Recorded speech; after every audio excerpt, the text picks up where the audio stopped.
Leave. One word. Just one. After everything I'd done for my daughter, every sacrifice, every sleepless night, every promise I'd kept, that single word shattered my world. She looked me straight in the eye on her wedding day and said it without hesitation. Please leave, Mom. My husband doesn't want you here. She didn't whisper.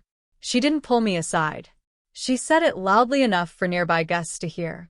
The band kept playing. Champagne glasses clinked. People laughed, danced, and celebrated as if nothing had happened. But inside me, something broke that day. Even now, weeks later, I can still hear her voice echoing in my mind. It follows me everywhere. Even here, inside a quiet attorney's office, where I'm about to make the hardest decision of my life.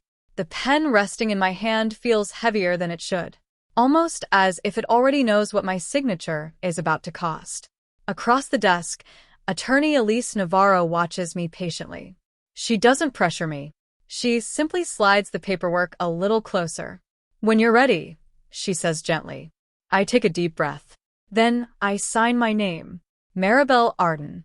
The ink dries almost instantly, but every letter feels like another thread snapping between my daughter and me. One document, then another. By the final page, my hand is shaking. Not because I'm unsure, because I finally understand something most parents never want to admit. Sometimes love isn't enough to save a relationship. Elise stamps the documents with a firm click. It's official. Official. Such a small word for something that changes an entire life.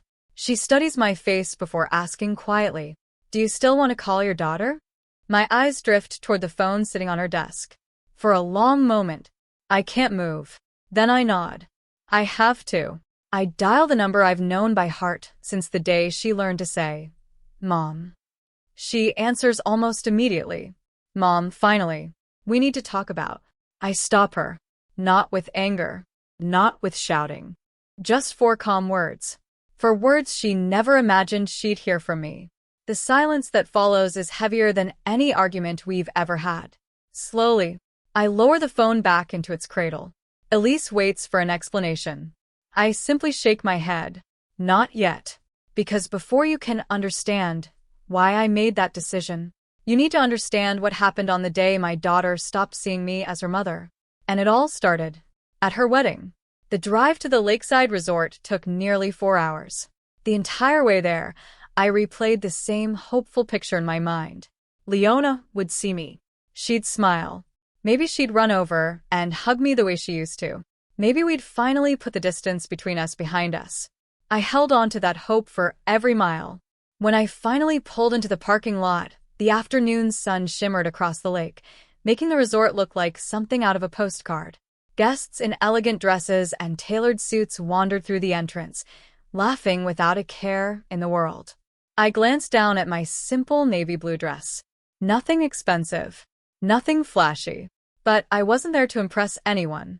I was there because I was her mother. Inside my purse rested a thick, white envelope. $8,000. Not just cash. Years of overtime. Missed vacations. Skipped birthdays for myself. Countless little sacrifices. Every dollar represented one more way I'd tried to give my daughter a better future. I smiled to myself. Maybe this would be the beginning of a new chapter for us. Maybe today, we'd finally find our way back to each other. Inside the lobby, guests checked in while staff hurried from one task to another. I handed the receptionist my invitation. She glanced at my name, then looked back at me. A strange expression crossed her face. "Oh, Mrs. Arden." There was a pause. "We weren't sure you'd be coming." The words caught me off guard. "Really?" She looked embarrassed. "I'm sorry." "I overheard someone mention it earlier." She quickly handed back my room information and pointed toward the ballroom. I thanked her politely, but something inside me tightened. Who expected me not to come? And why? I tried to ignore the feeling. As I approached the ballroom entrance, I noticed 2 men standing nearby. One leaned toward the other. "I think that's her." "The bride's mother?" They both glanced at me, then quickly looked away. Neither smiled. Neither said hello. I pretended not to notice. Straightening my shoulders, I stepped inside. Crystal chandeliers sparkled overhead. Soft music drifted through the room. Servers carried silver trays between beautifully decorated tables. Everything looked flawless, almost too perfect. Then I saw her, Leona, standing beneath the lights in a stunning white gown, laughing with her bridesmaids. For a moment, she wasn't a bride. She was my little girl again. The child who used to twirl around the living room wearing a blanket and pretending it was a wedding dress. A smile spread across my face before I even realized it. Maybe I'd worried for nothing. Maybe today really would be different. Holding the envelope a little tighter, I started walking toward my daughter. I had no idea it would be the last hopeful step I'd take that day. I took another step toward Leona, then another. Before I could call her name, a young man in a black suit stepped into my path. Mrs. Arden? Yes. The bride asked me to bring you to the bridal suite before you enter the reception. A smile crossed my face. Of course. Maybe she wanted a private moment. Maybe she wanted to tell me she loved me before the ceremony. Maybe all those months of distance were finally behind us. I followed him down a quiet hallway until we reached a closed door. He knocked once. It's your mom. A second later, the door opened. Leona stood in front of me. She looked beautiful. Her wedding dress fit perfectly, and her makeup couldn't hide the excitement in her eyes. For a split second, I saw the little girl I'd raised. My heart melted. You look incredible, I whispered. I've never seen you look so happy. I stepped forward, hoping for a hug. Instead, she stayed exactly where she was. no smile, no embrace, no excitement. Just an uncomfortable silence. Something wasn't right. Leona? She glanced over her shoulder. Inside the room stood Gavin and two of his groomsmen. They stopped talking the moment I arrived. Gavin folded his arms. His expression was cold. Leona took a slow breath. Mom, we need to talk. The joy I'd carried all morning disappeared. What is it? She looked at the floor before finally meeting my eyes. This is Gavin's day too. I frowned. I know. He thinks. She hesitated. It would be better if you didn't stay. For a moment, I honestly thought I'd misunderstood. I'm sorry. What did you say? She swallowed hard. Gavin doesn't want any drama today. I promised him everything would be perfect. My chest tightened. Drama? I haven't even walked into the ballroom.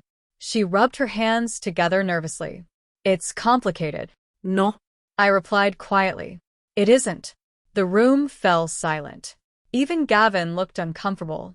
I held up the white envelope in my hand. I drove 4 hours to be here. I brought you a wedding gift. I came to celebrate the happiest day of your life. My voice began to shake. And you're asking me to leave? Leona closed her eyes. Please don't make this harder. Those words hurt even more than the first ones. Harder? For who? For the daughter asking her own mother to leave? Or for the mother trying not to fall apart in front of strangers? I looked toward Gavin. He finally spoke. Mrs. Arden, look at me. She slowly raised her eyes. When you were 6 years old, you cried because you thought I'd missed your school play. I ran 5 blocks in the rain just to make it before the curtain closed. You jumped into my arms afterward and said, I knew you'd come, Mom. Tears filled her eyes. I remember. I've never stopped showing up for you. Not once.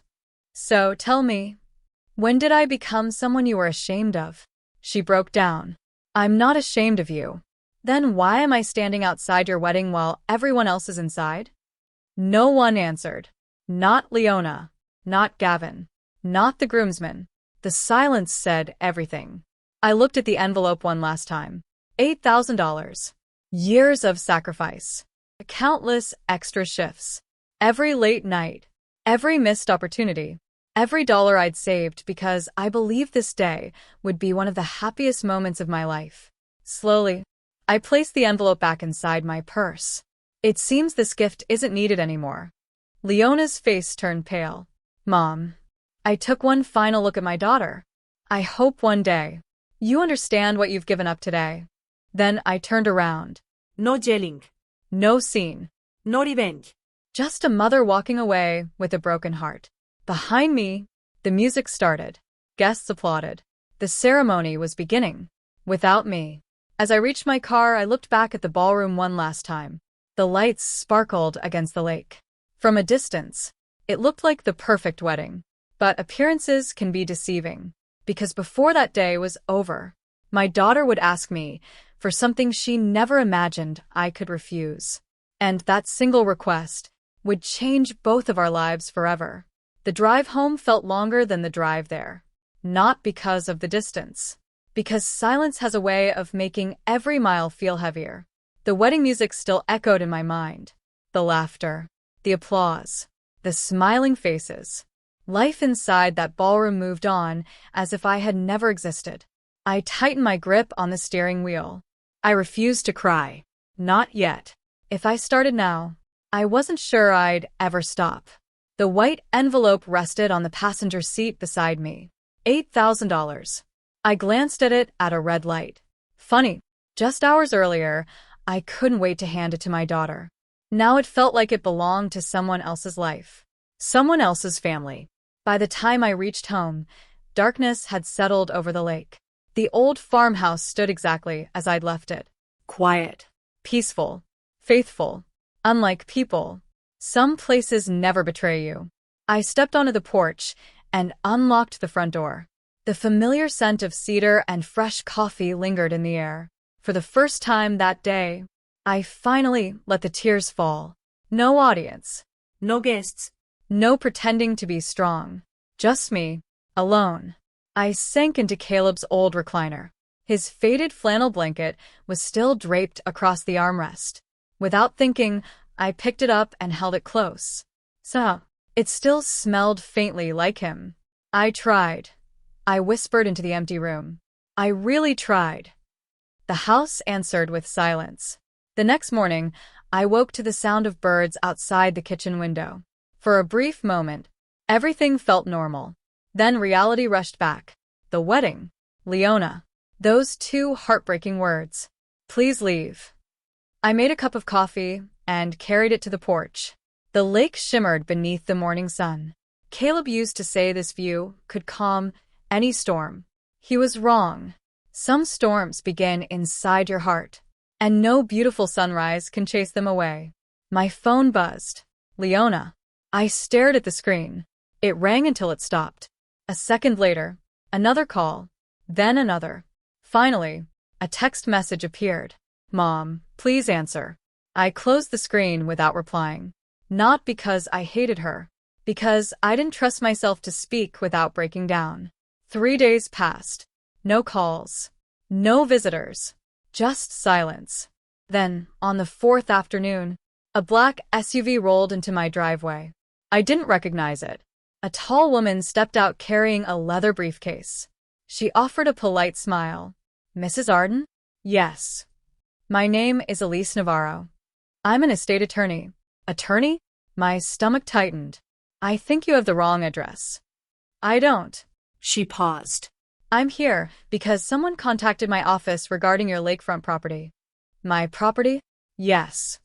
She studied my expression carefully. It appears several people believe your land will soon be available for commercial development. I frowned. I'm sorry. What development? The color drained from her face. You mean no one has spoken to you? A chill ran down my spine. No. She slowly opened her briefcase. Then she placed a glossy brochure on my kitchen table. Across the front, a beautiful digital image showed luxury homes surrounding my lake. Private docks, walking trails, restaurants, a luxury resort. Across the top, in bold letters, lakefront horizons. A once-in-a-lifetime investment opportunity. I stared at the picture. It took me only seconds to recognize the shoreline. The old oak tree. The fishing dock Caleb built with his own hands. The small wooden cabin where Leona learned to fish. This wasn't just similar land. It was my land. Every inch of it. I looked back at Elise. My voice barely came out. Who gave them permission? To sell my future? My hands froze on the brochure. Luxury homes. Private boat docks. A 5-star resort. Walking trails. Every glossy image was built on land that had never been for sale. Not now. Not ever. I looked up at Elise, hoping she'd tell me there had been some terrible mistake. Instead, her expression grew even more serious. I'm afraid this isn't a misunderstanding, Mrs. Arden. She slid another document across the table. This project has already attracted investors. I stared at the papers. Investment commitments. Architectural renderings. Projected profits worth millions. Then one sentence caught my eye. Property acquisition pending final family approval. Family approval? My pulse quickened. There is no family approval, I said firmly. No one has my permission. Elise nodded. I was hoping you'd say that. A chill settled over the room. So, who told everyone this land was available? She hesitated. I can't answer that with certainty. Then she looked me in the eye. But I think you already know. The silence hit harder than the words. I didn't want to believe it. I couldn't. Not my daughter. Not Leona. She had hurt me at her wedding. But this was something entirely different. That afternoon, I searched every cabinet until I found the old wooden box Caleb used for important papers. Inside were decades of memories. The deed to our home. Tax records. Family photographs. And finally, the original property documents. I spread them across the dining table. Quelle belle signature. Mine. Everything was exactly as it had always been. The land belonged to me. No partnership. No transfer. No hidden agreement. Legally, no one could promise it to anyone. Then why were investors spending millions? I picked up my phone. My thumb hovered over Leona's name. A part of me wanted to believe there was a simple explanation. Maybe she'd been misled. Maybe someone had used her name. Maybe. The phone rang before I could finish the thought. Leona. For several seconds. I simply stared at the screen. Then I answered. Mom. Relief filled her voice. I've been trying to reach you. I know. We really need to talk. There it was. Not. How are you? Not. I'm sorry about the wedding. Straight to business. I remained silent. She continued. Gavin has a meeting with investors tomorrow. We just need a few documents from you. A slow knot tightened in my chest. What documents? The property deed. I closed my eyes. There it was. The real reason she was calling. Not because she missed her mother. Because she needed something. My voice stayed calm. Why would you need my deed? There was a pause. Then she laughed nervously. Oh, I thought Gavin already explained everything. He hasn't explained anything. Another pause. Longer this time. Finally, she spoke. We're developing the lake property. I looked through the kitchen window toward the shoreline Caleb loved so much. The property isn't for sale. It doesn't have to be. She sounded almost impatient now. We're only asking you to transfer ownership. Transfer ownership. She said it so casually, as if she were borrowing a lawnmower, not asking me to hand over generations of family history. I took a slow breath. Leona, did you promise investors my land? Silence. Heavy. Uncomfortable. Then, we already have people committed. My heart sank. She hadn't answered the question. Because she didn't need to. I already knew. How many? What? How many people have invested? Another hesitation. Several. Several. That single word told me everything. This wasn't an idea anymore. It was a business built on a promise she had no right to make. Before I could speak again, another voice came onto the line. Gavin. Mrs. Arden. His tone was smooth, confident. We're creating something extraordinary. I've seen the brochure. Then you know how valuable this opportunity is. I also know the land isn't yours. His voice hardened. It will be, once the paperwork is finished. No. I replied quietly. It won't. For the first time, his confidence cracked. You don't understand how much is riding on this. I understand perfectly. I think you're making a mistake. I looked toward the old oak tree standing beside the lake. Kayla planted that tree the week Leona was born. Every birthday, we measured her height against its trunk. Every summer, we ate beneath its shade. Every autumn, We watched its leaves drift across the water. That tree had witnessed our entire lives. How could anyone put a price on that? I returned to the call. My answer is no. The line fell silent. Then Gavin spoke again. His polite tone was gone. You should think very carefully before making this decision. His words weren't advice. They were a warning. And, for the first time, I realized this was never about family. It was about money, and people willing to risk everything for it. I ended the call. Not because there was nothing left to say, because I finally understood the truth. My daughter wasn't asking for my blessing. She was asking me to clean up a mess she'd already created. I set the phone on the kitchen counter and walked outside. The evening air was cool. A gentle breeze rippled across the lake. Everything looked exactly as it had yesterday. The water, the dock, the old oak tree. Nature had no idea a family was falling apart. I slowly made my way toward the shoreline. Caleb used to stand here every evening. He'd skip a stone across the water, smile, and say, "Land isn't something we own, Marabel. We're just taking care of it until the next generation." Back then, I thought he was talking about property. Now, I realized he was talking about responsibility. And somewhere along the way, Leona had forgotten that lesson. The following morning, a silver SUV pulled into my driveway. This time, I knew who it was before the engine even stopped. Leona. She climbed out first. Gavin followed a few seconds later. Both of them were dressed like they were headed to an important business meeting. Expensive clothes, confident smiles, leather folders tucked under their arms. They weren't here for a family visit. They were here for a signature. I opened the front door before they reached the porch. "Mom." Leona forced a smile. "You look well. I've had better weeks." An awkward silence settled between us. Finally, Gavin stepped forward and extended his hand. "Mrs. Arden." I looked at it, then looked back at him. "I think we'd be more comfortable skipping the formalities." His smile faded almost instantly. We sat around the kitchen table, the same table where Leona had done her homework, where Caleb carved the Thanksgiving turkey every year, where we'd celebrated birthdays, graduations, and countless ordinary dinners. Today, it felt like a boardroom. Gavin opened his folder. Inside were neatly organized documents, color-coded tabs, charts, financial projections. He slid the first page toward me. "As you can see, the project has enormous potential." I didn't even look at it. "I've already seen enough." He leaned forward. "With respect, you haven't. This development could bring jobs. It could boost the local economy. It could increase property values across the entire county." His presentation sounded polished, practiced, almost rehearsed. Then he smiled. "And, of course, you'd be financially secure for the rest of your life." I looked him straight in the eye. "So, that's what you think this is about? Money?" He didn't answer. He didn't have to. Leona finally spoke. "Mom, we're trying to build something meaningful." I couldn't help but smile. Not because I agreed. Because I'd heard that sentence before.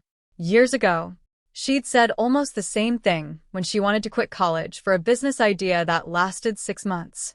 Caleb had supported her anyway, not because he believed in the idea, because he believed in her. "I've always wanted you to chase your dreams," I said quietly, "but not by standing on someone else's." She looked down. Gavin cleared his throat. "I think emotions are making this more complicated than it needs to be." That sentence changed everything. Emotions? He thought this was business. To him, the lake was acreage. The farmhouse was real estate. The oak tree was an obstacle on a blueprint. But to me, that land held my entire life. I stood and walked toward the living room. A framed photograph sat on the fireplace. Caleb, holding 6-year-old Leona on his shoulders, both of them laughing beneath the oak tree. I picked it up, then returned to the table, holding it in front of Gavin. "How much is this worth?" He looked confused. "I don't understand." "I know you don't." I gently placed the frame on the table. "You see land. I see the place where my husband taught our daughter to fish. You see investment opportunities. I see every Christmas morning we spent together. You see dollar signs. I see a lifetime. The room became completely silent. Even Leona couldn't meet my eyes. After nearly a minute, Gavin pushed the paperwork a little closer. Mrs. Arden, if you refuse, the investors aren't going to be happy. His voice had changed. The friendliness was gone. This wasn't persuasion anymore. It was pressure, maybe even intimidation. I folded my hands calmly. That's unfortunate. He stared at me. You don't understand. We've already committed to people. I nodded. Then you made promises you had no right to make. His jaw tightened. You could cost us millions. No. I answered without raising my voice. You gambled with something that never belonged to you. For the first time, neither Gavin nor Leona had a response. Outside, a breeze rustled through the leaves of the old oak tree. Inside, the silence was deafening. Then Gavin slowly stood. He gathered his papers without saying another word. As he reached the front door, he turned back one last time. You'll regret this. I didn't flinch. I'd regret betraying my husband's memory far more. He stared at me for another second, then walked out. Leona lingered behind. Tears welled in her eyes. She looked as though she wanted to say something. Anything. Instead, she quietly followed her husband. I watched their car disappear down the long gravel driveway. A strange feeling settled over me. Not relief, not sadness. Something else. Instinct. The kind that whispers, this isn't over. Because people who have millions on the line rarely walk away after hearing the word no. For the next 3 days, the house was unusually quiet. No phone calls. No surprise visits. No messages from Leona. At first, I thought they had finally accepted my decision. I should have known better. People don't simply walk away when millions of dollars are on the line. Especially when they've already promised investors something they don't own. On the 4th morning, a white envelope appeared in my mailbox. No return address. Just my name. Inside was a single sheet of paper. Final notice. Failure to cooperate may result in legal action for damages caused by your refusal to complete the agreed property transfer. I read the sentence twice. Then a third time. Legal action? Against me? I almost laughed. There had never been an agreement. No contract. No signature. No permission. Only assumptions. And greed. Still, the letter unsettled me. Not because I believed it.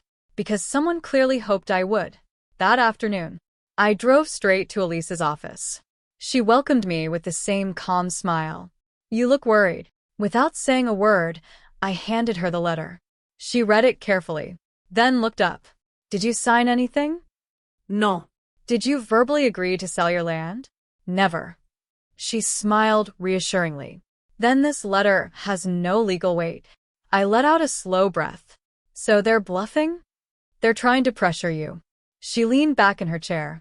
When people don't have the law on their side, they often rely on fear.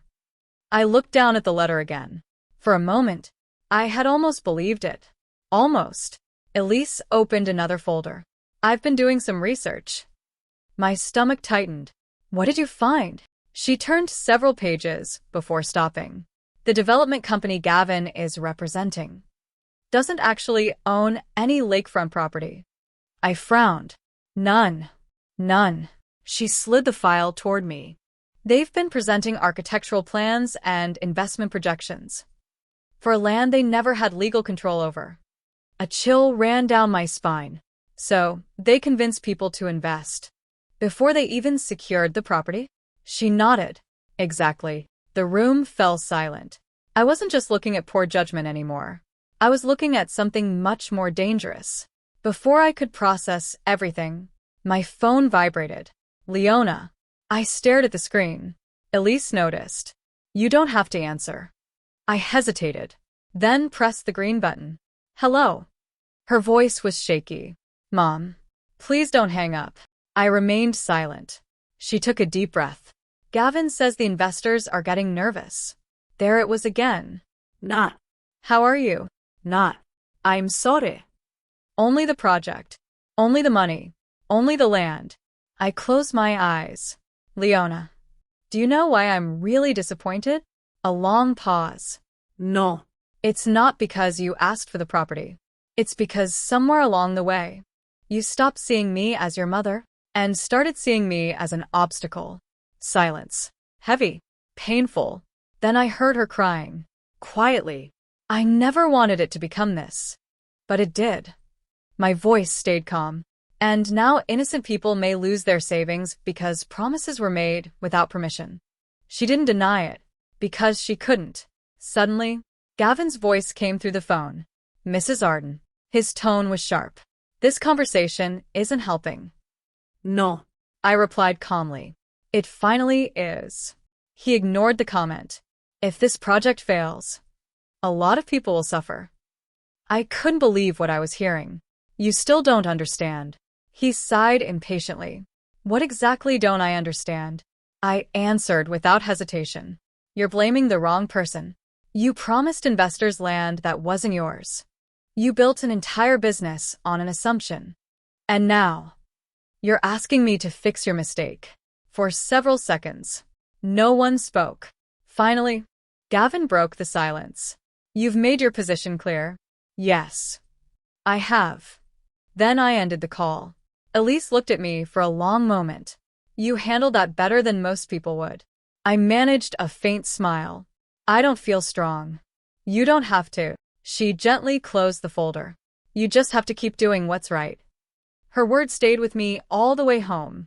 That evening, I stood beneath the old oak tree as the sun disappeared behind the lake. The breeze rustled through the branches Caleb had planted decades ago. For the first time in days, I wasn't thinking about investors, or lawsuits, or money. I was thinking about promises. The promise Caleb and I made to protect this land. The promise I made to our daughter. To always do what was right, even when it hurt.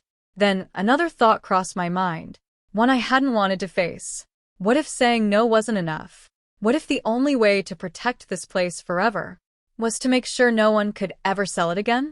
As that thought settled into my heart, I realized exactly what I had to do. And once I made that decision, there would be no turning back. That night, I barely slept. Every time I closed my eyes, the same question echoed through my mind. What happens after I'm gone? If I simply kept saying no, would someone pressure Leona again? Would another investor appear? Would another promise be made in my name? Or would everything Caleb and I had spent a lifetime protecting disappear the moment I wasn't here?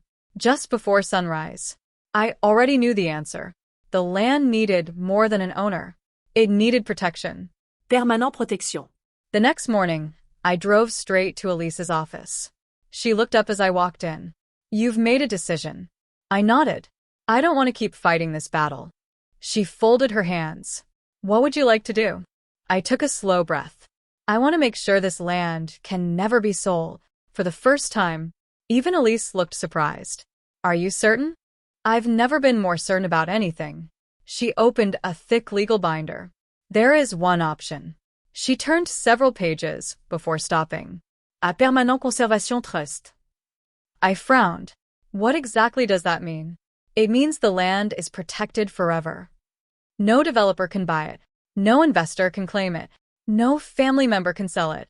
It will remain exactly as it is for future generations. I looked out the office window.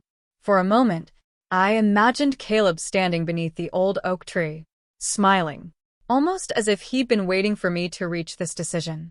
Elise slid a stack of papers across the desk. If you choose this path, there's no going back. I rested my hand on the first page. My heart whispered one last question. What if this ends my relationship with Leona forever? The thought hurt, more than I wanted to admit.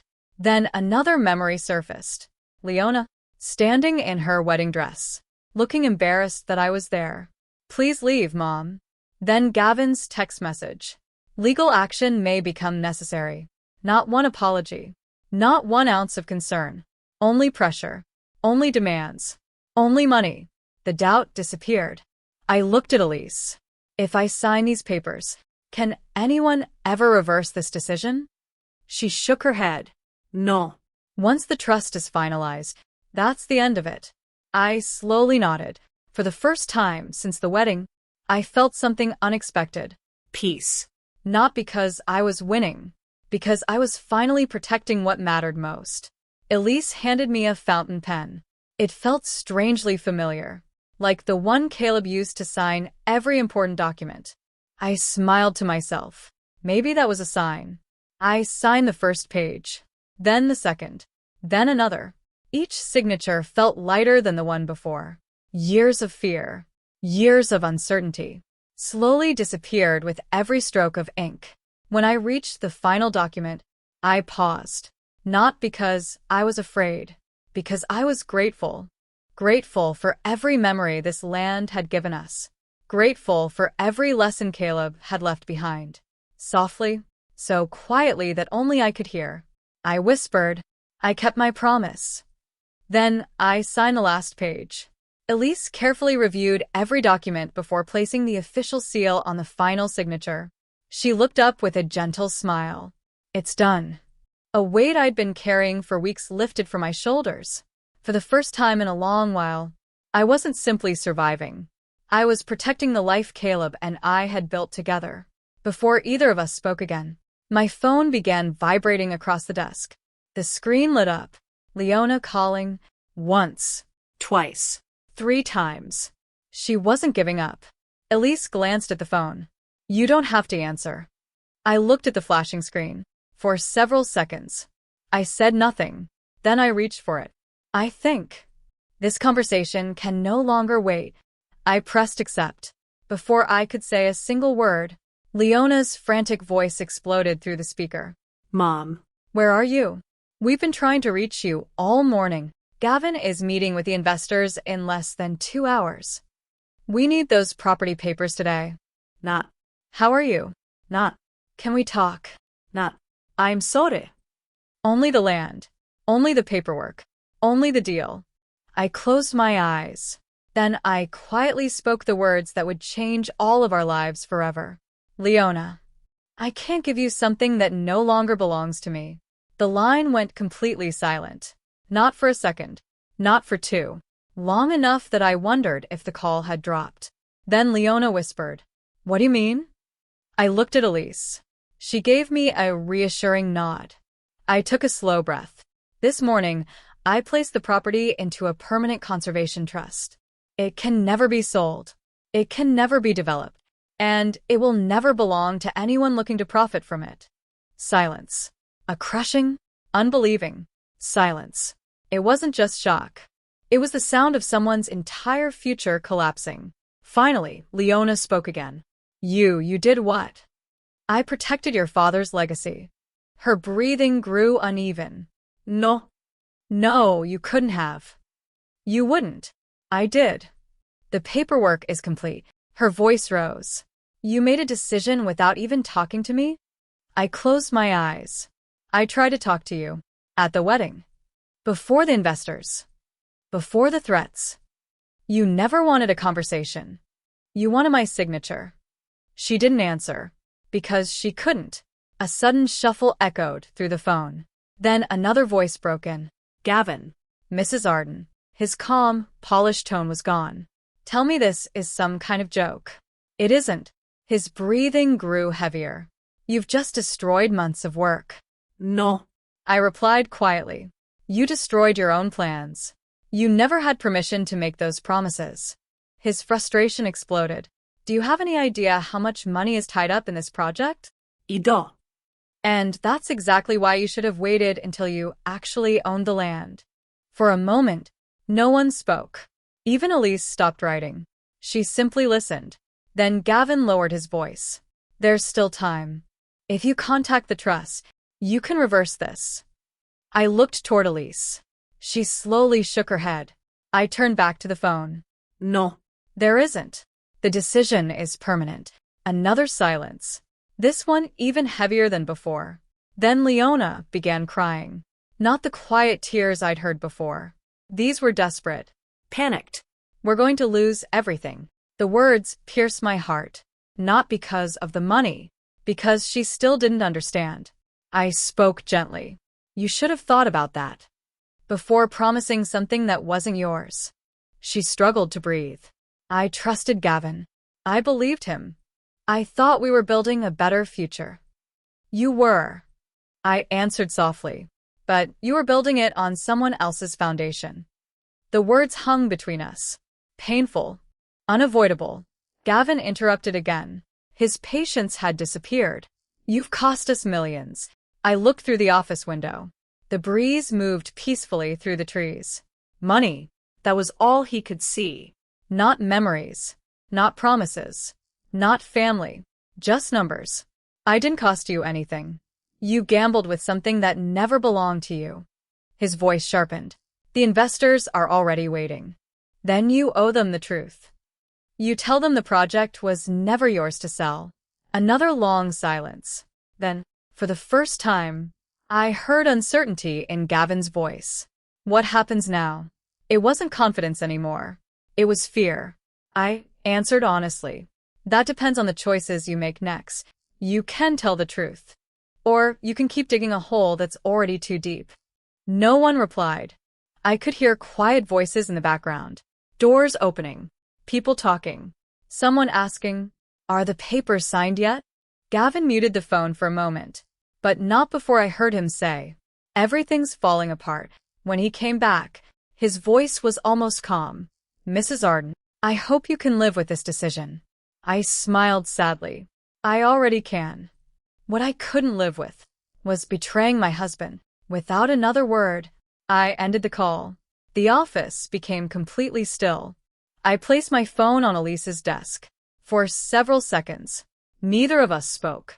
Finally, Elise smiled. "You handled that with remarkable grace." I gave a tired laugh. It didn't feel graceful. It felt like saying goodbye. She nodded. Sometimes the hardest goodbye is to the version of someone we hoped they would become. Her words settled deep inside me, because that's exactly what I was grieving. Not revenge. Not victory. The daughter I'd raised. The daughter I thought I knew. I walked toward the office window. The afternoon sun shimmered across the distant lake. From here, everything looked peaceful. But I knew better. Somewhere, very soon, the truth about Gavin's investment project was about to catch up with him. And when it did, nothing would ever be the same again. The next 2 days passed in complete silence. No calls. No text messages. No angry voicemails. At first, I wondered if Leona had finally accepted my decision. But deep down, I knew better. People who build their future on lies rarely walk away quietly. They fight until the truth leaves them no choice. On the third morning, I was pouring myself a cup of coffee when my phone rang. The caller ID read, "Ruth." The moment I answered, I knew something was wrong. "Turn on the news," she said. "Right now." No greeting. No small talk. Just urgency. I grabbed the remote and switched on the television. Every local station carried the same breaking headline. State investigators launch inquiry into major lakefront development. My stomach tightened. The reporter continued. Authorities are investigating allegations that investors were promised development rights to privately owned property without legal authorization. Several individuals connected to the project are expected to be questioned. They never mentioned my name. They didn't have to. I already knew exactly which project they were talking about. The coffee in my hands had gone cold. Less than 10 minutes later, my phone rang again. This time, it was an unfamiliar number. I hesitated before answering. "Mrs. Arden?" "Yes." "My name is Daniel Hayes. I'm a state investigator assigned to the Lakefront Horizons case." His voice was calm. "Professional. We only need to verify one piece of information." I took a slow breath. "What would you like to know? Are you still the legal owner of the Arden Lake property?" I looked toward the folder Elise had given me. No. I transferred the property into a permanent conservation trust before any development agreements were signed. A brief silence followed. Then I heard him exhale. "That's extremely important." "Why?" "Because several investment documents claim the land had already been secured for development." A chill ran through me. It hadn't. I never authorized anyone to use my property. "I understand." His tone remained steady. "Based on the evidence we've reviewed, it appears investors may have been given false information." "False information?" Such polite words. But behind them, real people were losing real money. Real families had trusted promises that were never true. I closed my eyes. This was never supposed to happen. I believe you. The investigator paused. One more question. Of course. Would you be willing to provide any emails, text messages, or written communication you've received from Mr. Gavin Carter or your daughter? I glanced at my phone. The threats, the pressure, the repeated demands. Every message was still there.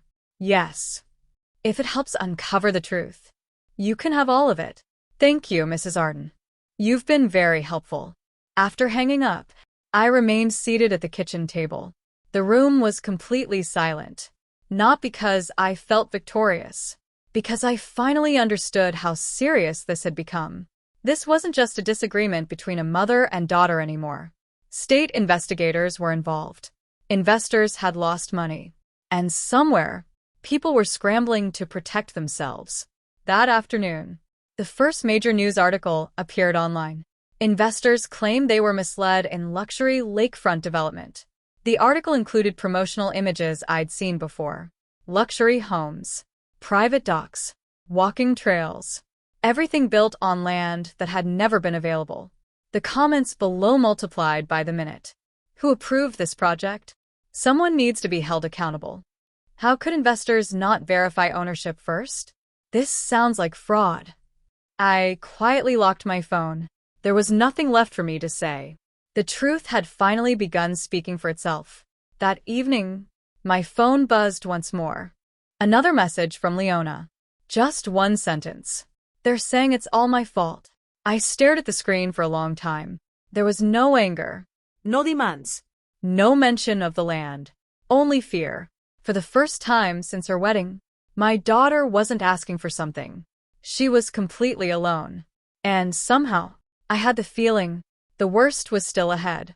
Leona's message stayed on my screen long after the display went dark. They're saying it's all my fault. I read it again. Then again. Only a week ago, every conversation had been about the land. Now, the land wasn't the problem anymore. The truth was. I set my phone aside without replying. Not because I didn't care. Because I knew emotions couldn't fix what deception had already destroyed. The next morning, another news alert appeared. Lakefront Horizons investors demand answers. The story spread faster than anyone expected. Interviews, photos, speculation. People wanted someone to blame. And in situations like this, the truth often arrives long after the accusations. I switched off the television. I'd had enough. Around noon, a car pulled into my driveway. I recognized it immediately. Leona. This time, she came alone. no Gavin. No expensive SUV. No leather folders. Just my daughter. She stepped out slowly. For the first time in years, she looked uncertain. The confidence she'd carried at the wedding had disappeared. She stood at the bottom of the porch steps, almost like she wasn't sure she deserved to come any closer. I opened the front door. Neither of us spoke. Finally, she whispered, "Can we talk?" I nodded. Come in. The house felt strangely quiet. Leona looked around the living room. Everything was exactly where she'd left it years ago. Her father's fishing hat still hung beside the fireplace. Family photographs still covered the walls. Nothing had changed, except us. She stopped in front of one picture. It showed Caleb teaching her to ride a bicycle. For the first time, he looked like a man running out of options. He looked past me, straight at Leona. Then, he quietly said, "We need to leave." Leona didn't move. Gavin's eyes met mine. His voice was calm. Almost desperate. "Mrs. Arden, please. We need to talk." I looked at him for several long seconds. Then I answered with the only words that felt right. No. I started to close the door. Just before it shut, Gavin said something that stopped me cold. "If I go down, I'm not going alone." The words hung in the air, not as a warning, as a threat. And in that moment, I realized the story was far from over. Because desperate people often make dangerous decisions. I stopped. The front door remained half open. Gavin stood on the porch, breathing heavily. Gone was the polished businessman who had charmed investors with confident promises. The man standing before me now looked exhausted, defeated, almost frightened. His eyes shifted toward Leona, then back to me. Please, just give me 5 minutes. I studied his face. For the first time, I couldn't tell if he was looking for forgiveness or an escape. Behind me, Leona slowly stood. You should leave, Gavin. He ignored her. Instead, he took one cautious step closer. They're blaming me for everything. Leona's voice trembled. Because you lied. His jaw tightened. I did what I had to do. No. She replied quietly. You did what made you rich. Silence settled between them. Heavy. Painful. Irreversible. Gavin looked at me. You know how business works. I shook my head. No. I know how honesty works. His expression hardened. You think life is that simple? No. I think integrity is.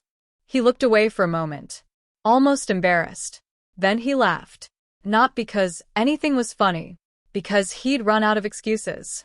I never wanted this to happen, he admitted. The investors kept asking for timelines. They wanted guarantees. They were ready to walk away. So, she smiled through her tears. I remember that day. So do I. You ran into the mailbox. A small laugh escaped her. I blamed the mailbox. You did. For a brief moment, it felt like we'd gone back in time. Then reality returned. She sat at the kitchen table. The same table where she'd once colored with crayons. The same table where she'd announced she got into college. Now, she couldn't even look at me. I'm sorry. The words came out so quietly, I almost didn't hear them. I should have said that a long time ago. I remained silent. Not because I wanted to punish her, because I wanted to know if she truly meant it. She wiped away another tear. I kept telling myself everything would work out. Gavin always had an answer. He made everything sound so easy. She looked up at me. I believed him. I took a slow breath. Sometimes, the hardest lies to recognize are the ones we want to believe. She nodded. I know. For several minutes, neither of us spoke. Then she reached into her purse and placed a folder on the table. I found these. Inside were contracts, emails, investment agreements. Some carried Gavin's signature. Others included handwritten notes. One document caught my attention immediately. Across the top, in bold letters, it read, Property acquisition confirmed. My heart sank. The property had never been confirmed. Not once. Leona lowered her head. I didn't write that. I know. I didn't even see it until yesterday. She looked completely defeated. I think Gavin changed more than I realized. Before I could answer, someone knocked on the front door. 3 firm knocks. Not hurried. Not hesitant. Deliberate. Leona looked toward the window. Her face turned pale. It's him. Another knock echoed through the house. This time, louder. I walked to the door. When I opened it, Gavin stood on the porch. His expensive suit was wrinkled. His tie hung loose around his neck. The confidence that once filled every room had vanished. I gave them one. I stared at him. You promised them my land. He nodded slowly. I thought I'd convince you later. My heart sank. You built an entire future on the hope that I'd eventually surrender. I believed Leona would persuade you. Leona's eyes filled with tears. You used me. He turned toward her. I believed in us. No. She whispered. You believed in the money. The room fell silent again. Finally, I asked the question that had haunted me from the beginning. Did you ever love my daughter? His answer didn't come immediately. That hesitation told me more than words ever could. Leona lowered her head. She had heard it too. When Gavin finally spoke, his voice was barely above a whisper. I cared about her. Leona closed her eyes. Cared? That's your answer? He couldn't look at her. I never meant for things to go this far. She laughed through her tears. Neither did I. A phone buzzed inside Gavin's pocket. He glanced at the screen. His face turned pale. Another call. then another. He declined both. They won't stop calling. The investors? He nodded. They want answers. I folded my arms. Then tell them the truth. He looked at me helplessly. If I do, I'll lose everything. I held his gaze. You already have. Those 4 words landed harder than I expected. For a long moment, no one moved. No one spoke. Even the air felt heavy. Finally, Leona walked toward the front door. She stood only a few feet away from him. I loved you. I defended you. I even pushed away my own mother because I believed every word you said. A tear rolled down her cheek. And all you ever saw was an opportunity. Gavin opened his mouth. Nothing came out. There was nothing left to defend. Nothing left to explain. The truth had finally caught up with him. He slowly reached into his jacket. For one brief second, my heart skipped. Then he pulled out a thick envelope. He placed it gently on the porch. What is that? Every dollar I still have. It's not enough, but it's everything that's left. Leona stared at it, then back at him. You think money fixes this? He looked down. No. I don't. I just don't know what else to give. I stepped forward. Gavin, for the first time since I met you, I think you're being honest. He looked up. Hope flickered across his face. Then I quietly added, but honesty comes after the damage. It doesn't erase it. His shoulders slumped. He understood. Some mistakes don't disappear with an apology. They stay. As reminders. As lessons. As consequences. Without another word, Gavin picked up the envelope, turned around, and walked toward his car. He never looked back. The engine started. Gravel crunched beneath the tires. Then, he disappeared down the long country road. Leona stood on the porch, watching until the car was no longer visible. Finally, she whispered, I don't even know who I married. I gently rested a hand on her shoulder. Sometimes, the hardest person to forgive is yourself. She looked at me. Tears streamed down her face. For the first time in years, she didn't ask me for money. She didn't ask me for the land. She didn't ask me to solve her problems. Instead, she asked something far more important. Mom, do you think we can ever be a family again? Leona's question hung in the air. Mom, do you think we can ever be a family again? I looked into her eyes. For the first time in months, I didn't see pride. I didn't see entitlement. I saw fear. The kind of fear that comes after realizing you've lost something you thought would always be there. I took a slow breath. That depends. She nodded, almost afraid of my answer. On what? On whether you're looking for forgiveness. Or a shortcut. She frowned. I don't understand. Forgiveness isn't a magic word, Leona. It doesn't erase broken trust. It doesn't undo painful choices. It simply opens the door. If both people are willing to walk through it. A tear slipped down her cheek. I studied her for a long moment. I hope that's true. She stepped inside the house. Everything around her seemed frozen in time. Caleb's favorite chair still faced the fireplace. His fishing boots still rested beside the back door. The old clock he repaired years ago still ticked steadily on the wall. Leona slowly ran her fingers across a family photograph. She was 8 years old, missing her 2 front teeth, standing proudly beside the huge vase she'd caught with her father. A small smile appeared. Dad was so patient. I smiled.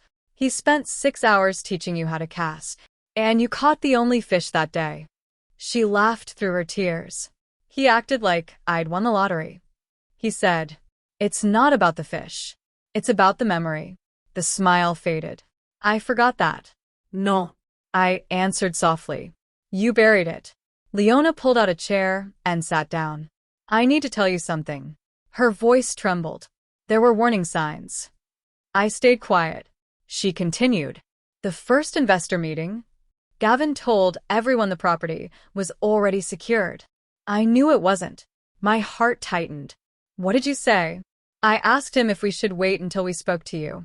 And he said, by the time your mother finds out, she'll have no choice but to agree. The room fell silent. I closed my eyes for a moment. So he planned this from the beginning. She nodded. I didn't want to believe it. He always had an explanation. He always made me feel guilty for asking questions. She looked down at her hands.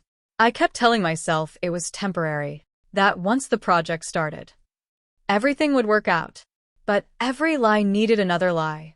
And before I realized it, I was defending things I knew were wrong.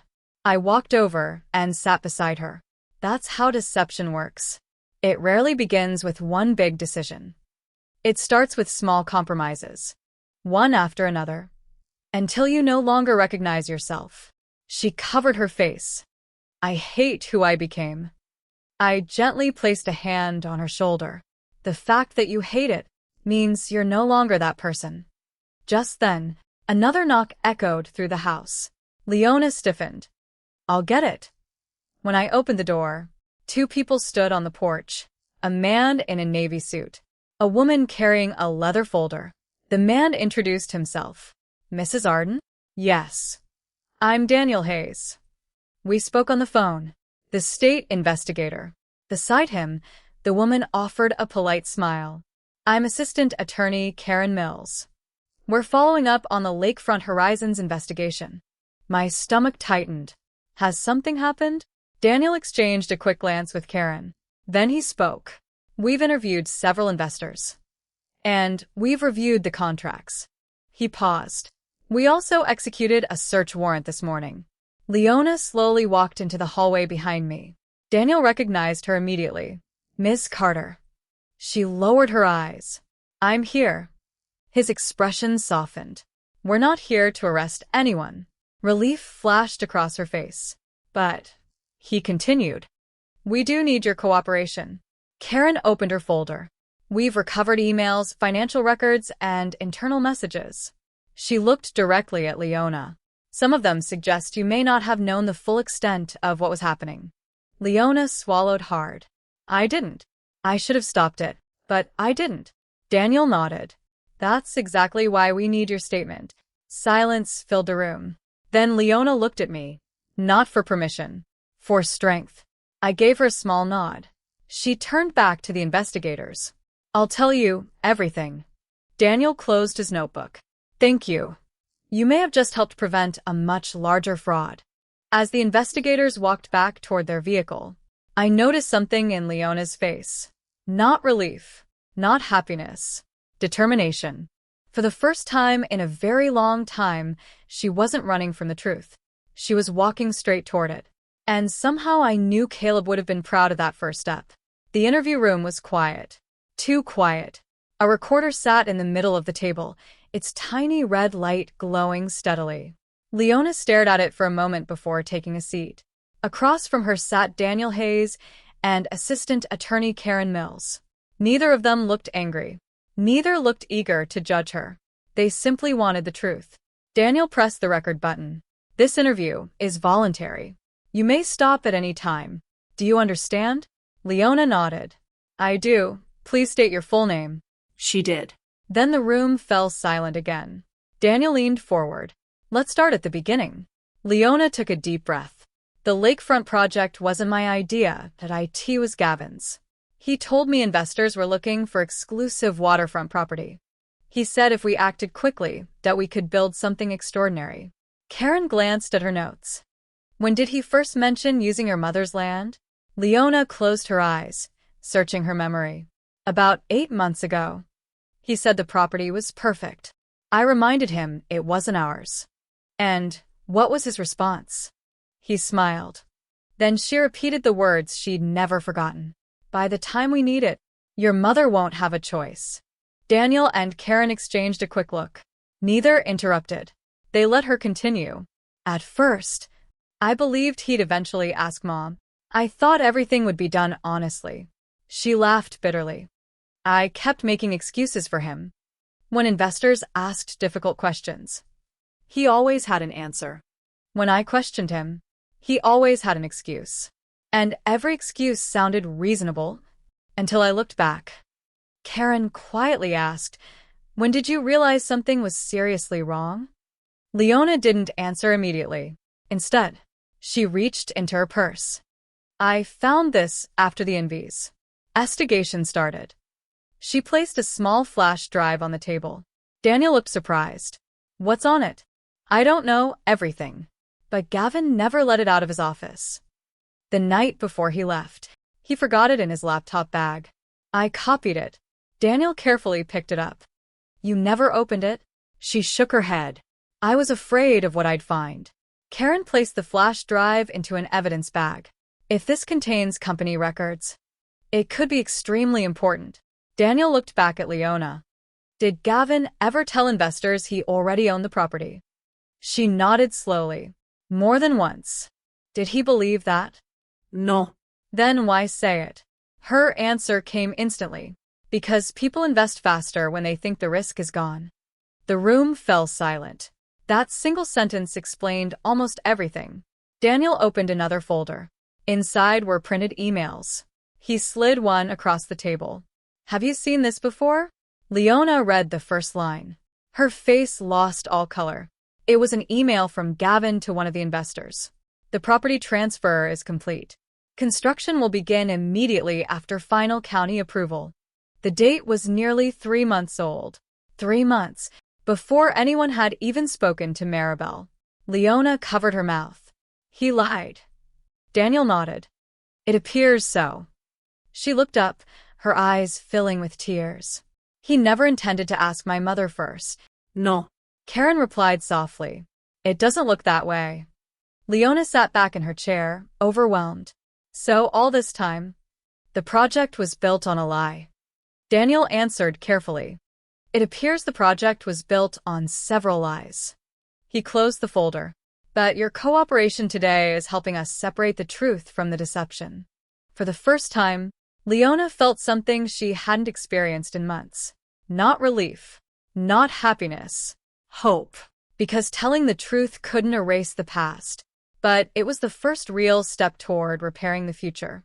As the interview ended, Daniel stood and offered a reassuring smile. Thank you. You've helped this investigation more than you realize. Leona nodded. I just wish I'd spoken sooner. Karen gently replied, the best time to tell the truth is the moment you decide to stop protecting a lie. Those words stayed with Leona as she walked out of the building. Outside, the afternoon sky had darkened. Rain clouds gathered over the lake. A storm was coming, and somehow, it felt fitting, because by this time tomorrow, everything Gavin had worked so hard to hide would finally come into the light. The storm arrived that night. Rain poured over the old farmhouse, tapping against the windows like 1,000 quiet fingers. I stood in the kitchen, watching the lake disappear behind sheets of water. For years, that view had brought me peace. Tonight, it reminded me of everything that had changed. A daughter who had forgotten my value. A man who had almost destroyed everything we built. And a family that had nearly fallen apart because people chased something they didn't understand. But somehow, through all the pain, a small piece of hope had returned. Not because everything was fixed. It wasn't. Some wounds don't disappear overnight. But because for the first time in a long time, the truth was finally stronger than the lies. My phone vibrated. A message from Leona. I don't know if I deserve to ask this, but can I come home tomorrow? I stared at those words for several seconds. Home. Such a simple word. Yet, after everything that happened, it felt complicated. Because home was never just a place. It was trust. It was forgiveness. It was knowing someone would still be there when you made the biggest mistakes of your life. I typed a reply. Then deleted it.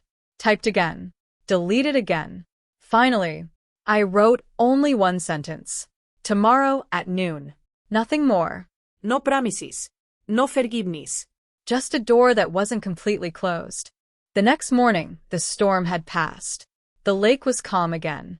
Almost as if nature itself was reminding me of something Caleb used to say. Marabel, storms don't destroy everything. Sometimes they clear the air, so we can finally see what matters. I smiled sadly. He always knew the right words, even when he wasn't here to say them. Around noon, I heard a car approaching. This time I didn't feel fear. I didn't feel anger. I simply waited. Leona stepped out. She wasn't wearing designer clothes. She wasn't carrying expensive bags. She wasn't arriving with a plan. She was just my daughter, a woman who looked tired, a woman who had finally understood the cost of her choices. She walked slowly toward the porch. Mom. I nodded. Lon? For a moment, neither of us moved. Then, she looked toward the lake. The trust went through, didn't it? Yes. She nodded. I figured. A small silence followed. Then she whispered, I'm sorry. 2 words. The same 2 words I had been waiting weeks to hear. But strangely, they didn't magically erase the pain. They didn't repair everything. They didn't change what happened. Because apologies are only the beginning, not the ending. I believe you're sorry, I said. Her eyes filled with tears. But I need you to understand something. She nodded. Do. No, Leona. I looked directly at her. You need to understand that losing trust happens slowly. It breaks one small piece at a time. Every ignored phone call. Every excuse. Every moment you chose someone else's opinion over mine. Her tears fell. I know. I know now. I looked away toward the lake. I never needed you to choose me over Gavin. I never needed you to agree with everything I said. I only needed you to remember that I was your mother. Her face broke. I forgot. She whispered. I really forgot. The honesty in her voice hurt more than an excuse would have. Because sometimes, the truth hurts most when someone finally admits it. She stepped closer. Can I ask you something? What? Do you hate me? The question surprised me, because despite everything, that was never what I felt. I shook my head. No. She looked up. Then what do you feel? I thought about it, really thought about it, and finally answered. Grief. Her expression changed. Grief? Yes. Because I didn't lose my daughter that day. I lost the person I thought my daughter was. The words were painful, but they were true. Leona covered her mouth, trying not to cry. I don't know how to fix this. I nodded slowly. Neither do I. Then how do we start? I looked at the old wooden table inside the house. The same table where she had learned to write. The same table where Caleb had taught her kindness. The same way every broken thing is repaired. One piece at a time. She cried quietly, not because she was being punished, because she finally understood. For the first time, she wasn't asking me to save her. She was asking how to rebuild. And that difference meant everything. Later that afternoon, we sat together at the kitchen table. No business papers. No contracts. No investors. Just 2 people trying to find their way back. Leona told me everything. Every conversation. Every doubt. Every moment she ignored the warning signs. And I listened. Not because it didn't hurt. Because healing requires the courage to hear things we don't want to hear. When she finished, the room was silent. Then she asked, Do you think Dad would be disappointed in me? My heart tightened. Because I knew exactly why she asked. Caleb had always been her hero. I looked at his photograph on the shelf. Then back at her. No. She looked surprised. No. He would be hurt by your choices. He would be disappointed by your actions. But he would never stop loving you. Her eyes filled again. How do you know? Because that's who your father was. He believed people were more than their worst mistakes. A small smile appeared on her face. I miss him. So do I. For a moment, we simply sat there. 2 people missing the same person. 2 hearts carrying the same memory. And somehow, that was the first moment I felt like my daughter was truly back. Not completely. Not perfectly. But enough. A few weeks later, the investigation into Lakefront Horizons officially concluded. Gavin faced serious legal consequences for the false claims made to investors. The development company collapsed. The investors lost money. But many of them admitted something important. They had trusted a promise without verifying the truth. And sometimes, the most expensive lessons are the ones people remember forever. As for the land, nothing changed. The old oak tree still stood beside the lake. The wooden dock was still there. The cabin where Leona caught her first fish still remained untouched. Life continued. Quietly. Peacefully. Exactly how Caleb wanted it. One evening, Leona and I stood beneath the oak tree. The same tree where she once measured her height as a child. She placed her hand against the trunk. I used to think success meant building something bigger. I smiled. And now? She looked around. Now I think success means protecting what already matters. I looked at her, and for the first time in a long time, I saw the little girl I raised. Not because she was perfect, because she had finally learned. The greatest things in life aren't always the things we can buy. Sometimes, they're the things we almost lose. Years later, people would ask me if I regretted saying no. If I regretted protecting the land. If I regretted standing against my own daughter. My answer was always the same. No. Because saying no to greed was never saying no to love. Sometimes love means holding someone close. And sometimes, love means standing firm until they understand why. The lake remains peaceful today. The old oak tree still watches over the water. And every morning when sunlight touches those trees, I remember Caleb's words. We don't own this land, Marabel. We're just taking care of it. And now, I understand. The greatest legacy we leave behind isn't the money we earn. It's the values we protect, the lessons we teach, and the love we choose. Even when it hurts. Because in the end, a house can be rebuilt. A business can be replaced. Money can be earned again. But family, true family, is something worth fighting for. Even after it breaks. Even after it hurts. Even after everything. Because sometimes, the hardest goodbye is not the end of a relationship. Sometimes, it's the beginning of finding your way back. A year passed after everything changed. A year since the wedding. A year since the day my daughter looked at me and asked me to leave. A year since I sat in that attorney's office with a pen in my hand, believing I had lost the most important relationship in my life. Back then, I thought that day was the end. I was wrong. Sometimes the moments that break our hearts are not endings. Sometimes they are turning points. The lake looked different now. Not because the water had changed. Not because the trees had grown taller. Because I was seeing it with different eyes. I stood on the wooden dock Caleb built decades ago. The same dock where he taught Leona how to fish. The same place where we spent countless summer evenings watching the sunset. A gentle breeze moved across the water. And for a moment, I could almost hear his voice. Take care of what matters, Marabel. I smiled. Because I finally understood. The greatest things we protect in life are not always objects. Sometimes, they're memories. They're promises. They're the people we love. Even when they hurt us. Even when they disappoint us. Even when forgiveness feels impossible. A car door closed behind me. I turned around. Leona walked toward the lake, carrying 2 cups of coffee. She smiled. Still drinking it too strong? I laughed softly. Still making it too sweet? She smiled. Some things never change, and maybe that was the beautiful thing. Not everything needed to change. Some things were worth keeping. We sat together on the dock. For a while, neither of us spoke. We didn't need to. After everything we had been through, silence no longer felt uncomfortable. It felt peaceful. Finally, Leona looked at the water. I think about that day a lot. The wedding. She nodded. I remember seeing you standing there with that envelope. I remember knowing I was hurting you, but I convinced myself it was necessary. Her voice became quieter. I hate that version of myself. I looked at her. Leona. She shook her head. No, Mom.